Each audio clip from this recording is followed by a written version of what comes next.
Astro Gaming has put out some great headsets over the years. They've also put out a few that I was not super impressed with. Now they've got an offering that comes with no bells or whistles, but syncs to a price point about $200 less than anything else the company sells. They are the Astro A10s, and let me ask you, are they worth 3 Lincolns?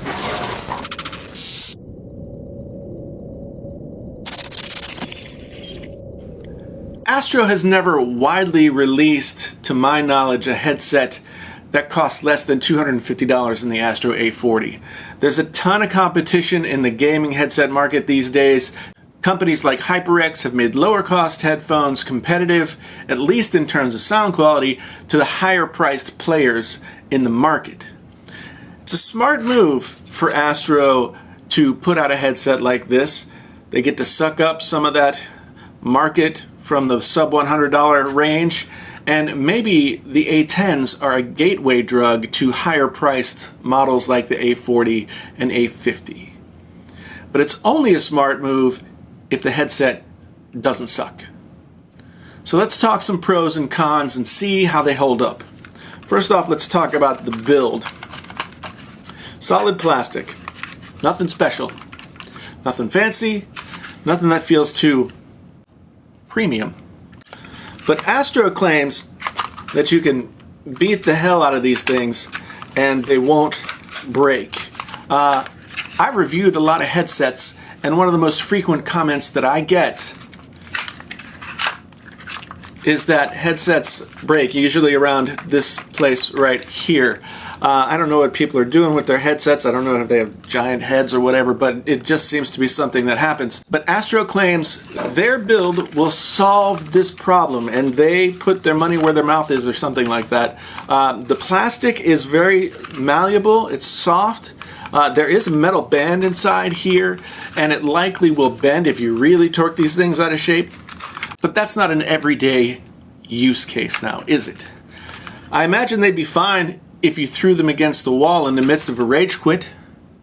But I'm not going to do that because, you know, I might want to return these. The ear cups are fabric, not velour, but not bad.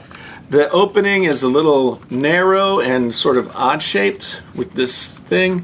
Folks with big ears might want to try before you buy. The pad on top of the headband is a little narrow to evenly distribute the weight when you put them on, but they are kind of really wide. They fit wide on your head. I wore them for a few hours over the weekend and didn't find them uncomfortable. No hot spots of pain up here, anything like that. They're not the most comfortable in the world, but I suppose they're $60 worth of comfortable. There are no detents in the ear cup adjustments. Detents are like the little clicky clickies. So most likely you will be adjusting these every time you put them on, but that's no big deal. It's easy enough to do, just like that. The cable is about 1 meter long. It has inline volume control, up and down, not too bad. And of course, the muting is taken care of by flipping the mic. The mic itself is like comically floppy, but I suppose that's a good thing when it comes to durability. It doesn't necessarily go out of shape or anything. Let's move on to sound, because that's really the most important thing, right? Let's cover the mic first, and then I'll move on to the headset, both in games and with just like casual music listening. First, let's take a listen to the mic. Okay, folks, so this is the microphone for the Astro A10. So I'm recording this right now just on the QuickTime movie player, no bells and whistles. I'm just straight into the back of my iMac with QuickTime player running and the video, so you can see that right here I am. I'm here. Moses supposes his toes are roses, but Moses supposes erroneously. Tell me what you guys think down in the comments below. This is the mic of the Astro A10. $60 headset. So let me know what you think down in the comments. I have to admit, I'm more than a little impressed with what I hear from this mic. It's not full-bodied or anything. You're not using a large diaphragm condenser mic or anything like that, but it's clear, and it's not really shrill and painful on the top end. I could definitely see people using this without any trouble and feeling good about the sound they were getting if they wanted to stream with this mic. For comparison, here's a test of the ModMic 5.0, which is much beloved for its quality and costs nearly as much as this whole headset. Okay, so here we are with the ModMic 5.0. This is a almost $50–$60 microphone that you can get to attach to any headset that you want to use. This happens to be the Superlux 661Bs or whatever they are. I love this setup. I use it with my A40 mix amp that I've got over there. This is the ModMic 5.0. Let's compare it to the Astro A10 microphone and see how favorably they compare. Now let's remember that the A10 headset costs nearly as much as this microphone by itself. So let me know what you think down in the comments. The ModMic sounds better. It's a little tighter, a little more controlled, but the differences aren't huge. I mean, this is easily the best mic that Astro has ever put on any product they've released.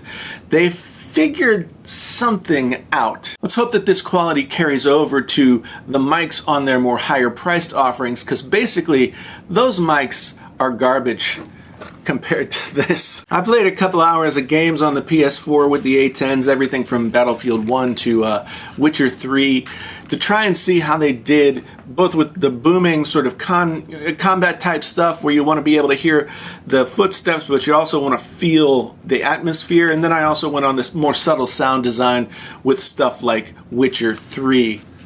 There's a boominess in the bass and the lower mids that gets a little too overwhelming in combat games. It's a little goofy. I also found that the DualShock 4 didn't drive these as much as I would want. They were okay in Witcher 3, but I just couldn't quite get the volume that I wanted in Battlefield 1. Witcher 3, however, a different story. The sound was clear, pretty well balanced up top, and they weren't too shrill. They weren't painful in that high end. There was still more low end than I liked, but it wasn't a constant presence because you don't have, explosions going off all around you all the time. So not too big a deal. These seem like they tried to go for a balance of sound design for games like Witcher 3 and combat-like games. If you've watched my headset and headphone videos, then you know I like a more balanced sound, and the A10s are definitely not that. That doesn't mean they sound bad. I listened to some music on these coming straight off Spotify, plugged into the iMac, and I found that they did a pretty nice job, kind of punching above their weight in some ways, with several different kinds of music. They are what I would call a fun headphone, with that smiley face EQ curve where it's up in the bass and a little up in the top. Accentuates that bass and sparkles just a little on the top. The tuning of the bass in the low mids was still a little wonky and kind of covered up some of that detail in the lower sound, but they perform better with music than I expected, and they definitely perform better with music than most gaming headsets I've done the same test on. The only big misstep Astro's done here with this headset is that they don't include a Y cable with the PC edition, which is what I have here. To me, that's a huge mistake, because consider the folks that are likely buying this $60 headset. They probably don't have a bunch of Y cables laying around from all the other headsets that they have. This seems like a serious omission to me, and I'd love it if Astro would tell me and the rest of the community why they decided to go this route. If you're a sound whore looking to get those footsteps in the combat games, the first-person shooters, these won't get you there. These are not that kind of headset. There's no surround sound or tuning available here. These things are 100% analog, just a cable and a volume control, and that's all you get. They are a great everyman, everything headset that seems to be built for the market of jablonis who treat their headphones like crap, and those who are on a budget and don't have or want to spend $300 on a gaming headset. They compare well, maybe even better than other headsets I've tried in this range. They're more bass heavy than most of the HyperX lineup, and that will be good news for a lot of folks who want more bass. I wasn't actually sure if Astro could pull off a good set of cans without all the bells and whistles of their mix amps and bass stations and blah blah blah. But the Astro A10s have been a pleasant surprise. I don't think I'd make them my go-to headset, but if they were the only headset I had, I wouldn't be upset. They'll satisfy a lot of people out there, especially those of you who are looking for a full sound. I guess overall verdict on these things is a thumbs up. Nice job, Astro. I do have a few bones to pick, but they are small bones, like, you know, foot bones, not leg bones. Anyway, what do you guys think? Have you tried these? Are you going to try these? Let me know down in the comments. I really appreciate everybody being here, old and new. This has been a painfully honest review of the Astro A10 gaming headset. My name's Jason, sometimes known as the JTL. Until the next time, I'm out.